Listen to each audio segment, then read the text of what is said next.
येथील गरजू निराधारांना जीवनावश्यक वस्तूंचे वाटप. नांदुरा.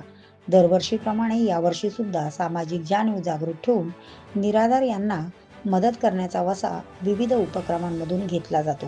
नांदुरा येथील saint and English medium high school and junior college Nandura यांच्या वतीने आज 22 डिसेंबर 2025 रोजी येथील अन्नपूर्णा सत्रालयातील 40 निराधार गरीब वृद्धांना सर्व जीवनावश्यक वस्तू यावेळी वाटप करण्यात आल्या.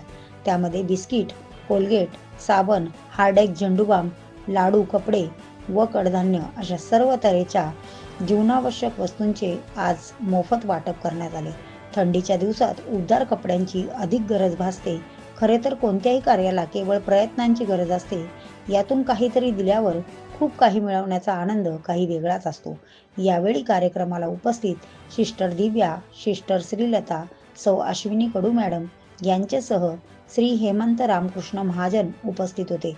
साहित्य वाटण्याचा उद्देश त्या मुलांना हे दाखवून द्यायचे की जे आपल्यावरती अत्यंत प्रेमभावापोटी आजी आजोबा आपल्यावरती प्रेम करतात, आपण सुद्धा आपल्या घरी असलेल्या आजी आजोबांवरती प्रेम करायला पाहिजे. आणि जर असे कोणी गरीब निराधार वयोवृद्ध आजी आजोबा कुठे मिळाले तर त्यांच्या पुढे त्वरित मदतीचा हात द्यायला पाहिजे. हा उद्देश, छान उपक्रम, अभिनंदन, शुभेच्छा आणि कौतुकही थेट गरजूंपर्यंत मदत पोचविणे केव्हाही चांगलेच. Prime media 24 news Gopal Dhage, Nandura, Buldhana. जे निराधार असतात त्यांना आम्ही दान करत असतो. आम्हाला इकडे येऊन खूप छान वाटलं. धन्यवाद.